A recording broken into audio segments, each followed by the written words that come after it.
Assalamualaikum warahmatullahi wabarakatuh. Alhamdulillahi wa ba'du.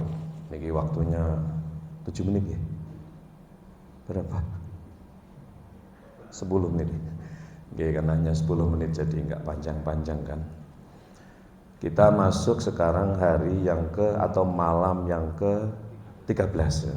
Biasanya kan kita mendengarkan bahwa Ramadan itu dibagi menjadi 3 gitu. Awaluhu rahmah, awsatuhu maghfirah, wa akhiruhu itqun minan nar. Lalu dijelaskan bahwa kita sudah mendapatkan 10 bulan Ramadan, berarti dapat rahmah. Kita masuk masa-masa maghfirah atau ampunan, agar nanti 10 hari terakhir 20 ke 30 itu bebas dari siksa api neraka. Nah, itu biasanya dijelaskan begitu. Saya ingin menjelaskan itu pula tapi agak lebih dalam dikit. Kalau itu kan arti ya. Arti itu translate alih bahasa. Saya ingin masuk pada maksud gitu. Ya. Teksnya itu begini, Ramadan awaluhu rahmah. Jadi Bapak Ibu yang harus dimengerti, Ramadan dengan syahrul Ramadan itu tidak sama. Ramadan awaluhu rahmah, bukan syahrul Ramadan ya. Abdurrahman dengan Rahman itu tidak sama Pak. Kalau Abdurrahman itu manusia, artinya hamba Allah yang maha Rahman. Kalau Rahman Allah sendiri. Nah, Ramadan itu ismun min asma'illahi ta'ala. Ramadan itu satu nama dari nama-nama Allah Subhanahu wa ta'ala. Mungkin Bapak Ibu bertanya, bukankah nama Allah itu hanya 99? Inna lillahi tis'ah wa tis'una isman mi'atun illa wahidah. Itu bahwa Allah memiliki 99 nama, 100 kurang 1. Waman ahsoha dakhalal jannah. Siapa ahso, melakukan ihsa, bukan menghafal ya. Ihsa itu artinya kalau dalam bahasa kampus statistik itu ihsaiyah. Membuat skala ya, skala statistika itu ihsaiyah. Siapa bisa membuat satu skala ya, skala prioritas dan lain sebagainya, maka dakhalal jannah wa huwa ar-rahman ar-rahim al-malik al-qudus sampai as-sabur gitu. 99 itu dalam satu hadis yang dirawikan oleh Al-Bukhari dan juga Muslim, artinya muttafaq alaih. Di dalam berbagai hadis-hadis yang lain, misalnya Tirmidzi, Nasa'i, Abi Dawud, Ibnu Majah, Ad-Darimi, Dailami dan Musnad Ahmad dan lain sebagainya, nama Allah itu tidak hanya 99, tapi 385, seperti ditemukan oleh Syekh Dr. Ustadz Muhammad Ali As-Sabuni, sudah almarhum dia, salah satu dosen atau pengajar studi Al-Quran atau dirosah Quraniyah di Jamiah Ummul Qura Makkah Al-Mukarramah. Belum menemukan dalam bukunya Rawaiul Bayan fi Tafsir Ayatil Ahkam dan dalam bukunya Sofatut Tafasir, beliau menemukan nama-nama Allah itu 385 sekian. Lebih dari bal wa zaid min salas wa khamsa wa samanina isman. Beliau mengatakan bahwa nama-nama Allah itu lebih dari 385. Antaranya adalah Hanan, Manan, Dayan, Sultan, ya toh? Bapak Ibu pernah mendengar enggak nama ya Hananu, ya Manan, itu nama Allah Al-Hanan. Artinya apa? Yang Maha Kasih. Diumpamakan kasih Allah Hanan itu seperti seorang ibu terhadap bayinya. Haninah. Haninah itu ibu yang kasih pada bayinya. Haninah itu perempuan punya bayi, sangat sayang kan? Tentu sayang Allah tidak sekedar seperti sayangnya ibu kepada anaknya lebih. Allah juga Maha Sayang, Rahman Rahim kan. Manan, apa manan itu? Memberikan sesuatu yang baik-baik saja, maninya. Manan. Dayan, Allah itu maha nyauri utang.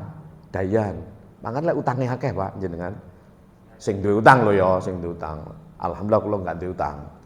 Kecuali utang poso. Niku dayan, maha nyauri utang. Berasal dari kata dainun, artinya utang. Dan lain sebagainya banyak. Rofu, fata'u, termasuk rojab. Rojab artinya agung, ya toh. Dan termasuk Ramadan. Adalah ismun min asma'illahi ta'ala. Ramadan itu nama dari nama-nama Allah Subhanahu wa ta'ala. Sekarang pertanyaannya, nama dengan pemilik nama itu satu apa pisah? Satu kan? Kalau ini disebut mik, bendanya ya ini, mik ya ini itu loh. Jangan mik di sini loh bendanya. Nama Allah adalah Ramadan, berarti Allah ya Ramadan, Ramadan ya Allah. Bernama oleh karena bersifat. Bersifat oleh karena melakukan pekerjaan. Maka rumusnya zat, af'al, sifat, asma atau sebutan. Nama itu sebutan. Kenapa orang itu disebut maling, Pak? Kenapa? Karena punya sifat bajing. Kenapa punya sifat bajing? Karena melakukan pekerjaan mencuri. Ya toh? Sebelum dia melakukan pekerjaan mencuri nggak punya sifat bajing. Baru setelah melakukan pekerjaan mencuri, dia bersifat bajing, sebutannya namanya bajingan, ya enggak? Nah, gitu kan. Itu contohnya kok maling ya. Artinya gini, untuk merumuskan bahwa nama atau sebutan itu oleh karena melakukan satu pekerjaan. Maka rumusnya zat, af'al, sifat, asma, ya toh? Zat, pekerjaan, sifat, sebutan atau nama. Nah, Allah bernama Ramadan oleh karena Allah melakukan pekerjaan Ramadan, bersifat Ramadan, maka bernama Ramadan. Apa Ramadan itu artinya? Membakar, Pak. Apa yang dibakar? Pertanyaannya adalah yang dibakar adalah dosa-dosa hamba, dosa kita. Allah menyediakan kepada kita itu untuk mengampuni kesalahan kita itu dengan sifatnya misalnya afuun, ghafarun, lalu ghafurun, dan Ramadan. Yang kita kenalkan wa'fu anna waghfir lana ya toh. Wa'fu anna itu afuun, waghfir lana itu ghafar dan ghafur. Afa ya'fu afuun itu diandaikan begini. Artinya menghapus kesalahan dosa-dosa kecil. Allah sediakan dengan sifatnya afuun. Allahumma innaka afuun karimun tuhibbul afwa fa'fu anna, itu loh. Kalau dosa kecil misalnya diumpamakan kita menulis di papan putih atau whiteboard misalnya, kan tipis itu, di afa ya'fu afun, dihapus. Bapak Ibu kalau melakukan dosa kecil misalnya apa dosa kecil itu? Ya apalah itu miso apa-apa ya. Melaku-melaku kesandung bukannya innalillah tapi jangkrik misalnya ya. Dosa kecil enggak terasa gitu loh. Lah diampuni oleh Allah dengan melakukan perbuatan baik. Melaku-melaku kesandung apa ngono. Orang ya Allah bukan begitu, astagfirullah bukan innalillah tapi nyebut jangkrik enggak apa toh. Jangkrik enggak apa-apa toh, Pak. Jangkrik dengan ayam apa bedanya? Nah, kenapa jangkrik jadi jelek itu? Padahal jangkrik itu lucu loh, ya enggak? Nah, ya bekecot lah misalnya. Bekecot misalnya loh. Loh kok berdoa itu? Maksudnya kalau niatnya jelek itu menjadi dosa ya. Dosa bisa mengotori hati. Maka Allah sediakan karena itu dosa kecil, di afa ya'fu afwun ya. Nah, kalau dosa kita itu langsung kepada Allah, misalnya bermaksiat batin, tidak bersyukur, ingkar kepada Allah, Allah ampuni dengan sifatnya ghafarun. Bagaimana itu? Ya setelah kita melakukan taubat. Taubat artinya ghafar kan ghafaro yaghfiru menutupi, Pak, artinya. Menutupi perbuatan kita misalnya bermaksiat kepada Allah, maka ditaubati dengan melakukan perbuatan yang baik, ditutupi artinya.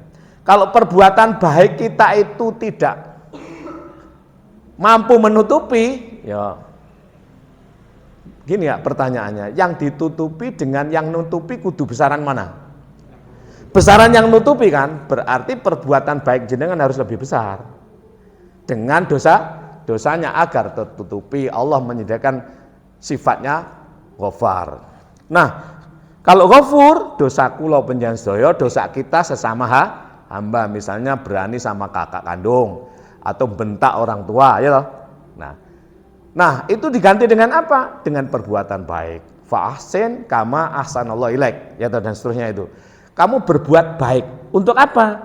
Untuk menutupi dosamu karena berbuat kasar kepada kakakmu, berbuat kasar kepada anakmu, berani kepada orang tuamu. Nah, kalau perbuatan baikmu itu tidak mampu menutupi, tidak menjadi ghafur terhadap dosamu itu, nah berarti kan harus ada yang namanya Ramadan.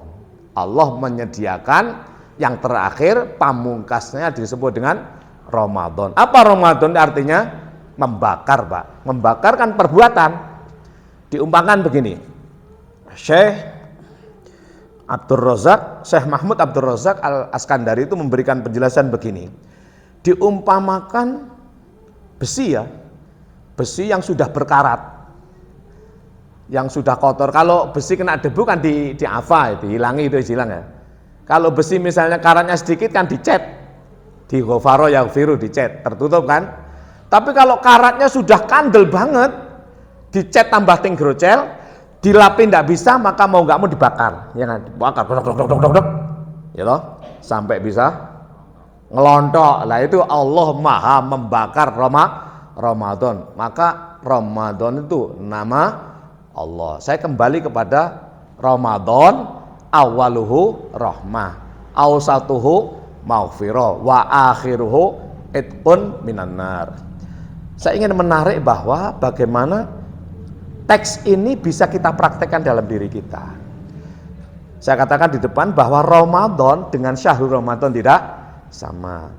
Nah, kebetulan Ramadan digunakan sebagai nama bulan, yaitu disebut dengan Syahrul Ramadan. Disebutkan dalam Al-Quran, satu-satunya bulan yang disebutkan dalam Al-Quran adalah Ramadan. Dalam surat Al-Baqarah ayat 185.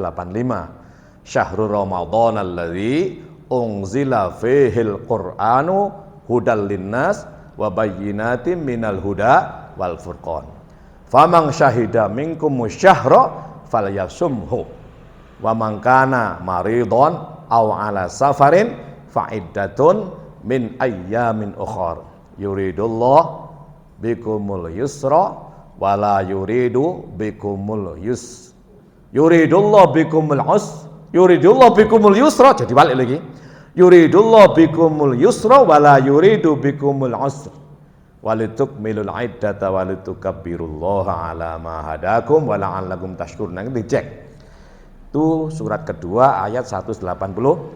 Satu-satunya bulan yang disebut dalam Al-Quran adalah Ramadan. Tapi Ramadan itu berbeda dengan bulan Ramadan. Kalau bulan Ramadan adalah bulan yang jatuh sesudah Sya'ban, sebelum Syawal. Tapi kalau Ramadan Allah sendirilah. Teks hadis ini Ramadan awaluhu rahmah, awsatuhu maghfirah, akhiruhu itqun minan nar. Artinya apa? Kalau kamu ingin berjumpa dengan Ramadan penuh ampunan terhadap dosa yang besar sekalipun, yang ngetel sekalipun, pintunya rahmah. Apa rahmah itu? Rahmah itu Kanjeng Nabi. Rahmah itulah risalah Rasul. Dalam surat Al-Anbiya surat ke-21 ayat 107, wa ma arsalnaka illa rahmatan lil alamin. Kalau kamu ingin berjumpa dengan Ramadan, berjumpa dengan Allah, pintunya wasilahnya adalah Rasulullah. Lewat Kanjeng Nabi. Bagaimana itu caranya? Cintailah Kanjeng Nabi. Bagaimana mencintai Kanjeng Nabi itu? Dijelaskan dalam surat ketiga ayat 31. Surat ketiga itu surat Ali Imran. Qul in kuntum tuhibbunallah fattabi'uni yuhibbukumullah wa yaghfir lakum dzunubakum wallahu ghafurur rahim. Kamu cinta Allah bagaimana? Katakan ya Muhammad, kalau kamu cinta kepada Allah, ikuti aku. Ikutlah Kanjeng Nabi. Cinta lewat Kanjeng Nabi itu mengikuti Kanjeng Nabi. Mengikuti Kanjeng Nabi gimana? Nabi itu bersifat sidik, amanah, tabligh, fatonah, bernama Amin. Nah, kita punya potensi namanya iman. Kalau kamu mengikuti imanmu, kamu menjadi orang yang sidik, benar. Kamu menjadi amanah, tidak khianah. Kamu menjadi orang yang jujur. Kamu menjadi orang yang fatonah, tidak pura-pura dungu. Maka kamu akan berjumpa dengan Kanjeng Nabi. Berjumpa rahmah, berjumpa Rasulullah, awaluhur rahmah, akan diantar berjumpa dengan Allah, yaitu Ramadan. Berjumpa dengan Allah, yaghfir lakum dzunubakum. Allah akan ampuni dosamu semuanya. Bahkan Allah memberikan rahmat. Wallahu ghafurur rahim. Tandanya orang yang mendapatkan ampunan dari Allah itu apa? Yaitu itqun minan nar. Dia tidak bisa menerakakan orang lain. Gak bisa mengecap orang lain sebagai ahlu neraka. Kenapa? Karena dirinya sudah merasa nikmat. Dirinya sudah merasa nikmat berada dalam maghfirah Allah, dalam rahmah Allah, dalam ampunan Allah, sehingga dirinya itu bebas dari api neraka, nggak tersiksa lagi dirinya. Orang kalau dirinya tidak tersiksa tidak akan menyiksa orang lain. Orang kalau dirinya sudah merasa dalam surgawi tidak akan menerakakan orang lain, alias kamu hanya bisa melihat orang lain aspek positifnya. Bagaimana itu? Ya kamu selalu melihat orang itu aspek positifnya. Ketemu bajingan sekalipun melihat aspek positifnya. Ketemu baiknya. Baik itu sama dengan surga. Ya toh? Melihat ustadz ketemu baiknya, melihat istri ketemu baiknya. Apa gak ono eleke? Ono ning itkun, bebas. Minan, nah kenapa? Ya kita sudah berada di dalam kebaikan. Artinya apa? Kalau kita masih menjelek-jelekan orang, sebenarnya kita belum dapat ampunan. Kalau kita belum mendapat ampunan, belum bertemu Kanjeng Nabi. Kalau belum bertemu Kanjeng Nabi, nggak bisa mendapatkan ampunan. Kalau nggak mendapatkan ampunan, nggak bisa bebas dari neraka. Untuk bebas dari neraka, harus mendapatkan ampunan. Untuk mendapatkan ampunan, lewat rahmah. Tandanya orang yang mendapatkan ampunan bebas dari neraka adalah tidak bisa menerakakan orang lain. Hanya orang yang berada di neraka lah yang bisa menerakakan orang lain. Hanya orang jelek lah yang menjustifikasi orang lain itu jelek. Ini tingkatannya tidak lagi muslim tapi sudah mukmin. Maka al-mu'minu mir'atu akhihi. Idza ra'a minhu aiban aslahahu. Yang di luar diri kita, kalau kita sudah makom mukmin, kalau muslim belum. Kalau kita sudah makom mukmin, Pak, melihat di luar diri kita itu laksana cermin.